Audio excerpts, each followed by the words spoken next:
Hi, this is Sergeant Beast Larson. Tip number 6 on how to improve your bench press. And this tip is this is the what to do not do. This is your don'ts. And not to pick on anybody or any group of people that do anything. If you want to improve your bench, don't be boxing, MMA fighting, martial arts, anything, wrestling, stuff like that. No horse playing in the backyard in your homemade WWE gym. You will strain your shoulders, your back, your upper body. That will take away your ability for that 1 rep max. If you're competing, you do this, in the off season. Do it, months before you have to compete. That's fine.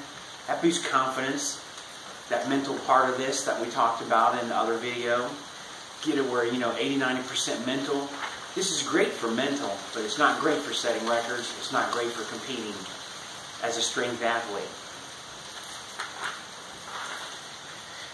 Secondly, do not overtrain.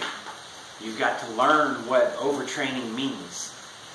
If you're so exhausted that you leave the gym and you're not recovering, if you're cramping all the time, you might be overtraining. If you feel muscle strain in joints, you might be overtraining.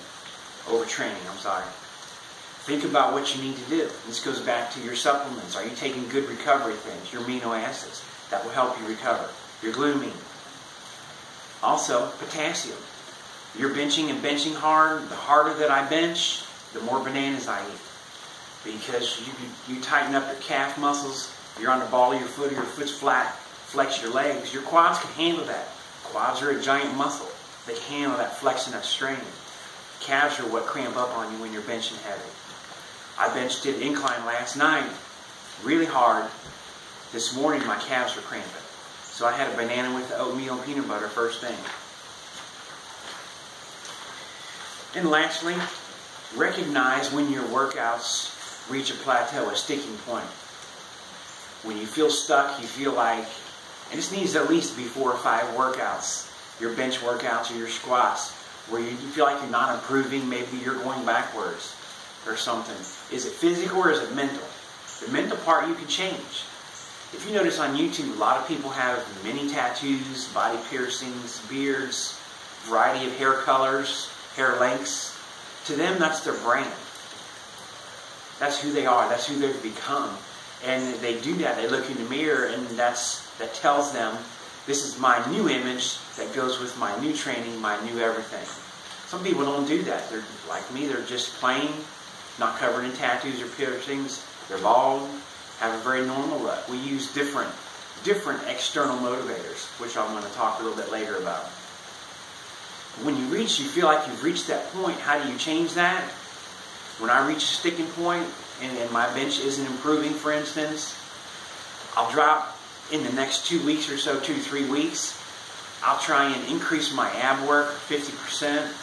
I'll really start killing my shoulders with dumbbells, wrist curls, work on my calves. And also, what's also very important in bench is working your back. I'll change my bar row routine. If I'm doing a lot of dumbbells, I'll switch and go to the bar, and I'll do some heavy reps, then I'll do a bunch of light reps. But you've got to realize what this means, recognize it, and immediately change and go into a new plan. Don't panic. You can recover, you can get out of this. It's not a game changer. It's not going to be a record changer. It's a temporary glitch. It's kind of like a headache. You figure it out and you fix it. Thanks for joining. I'll see you soon.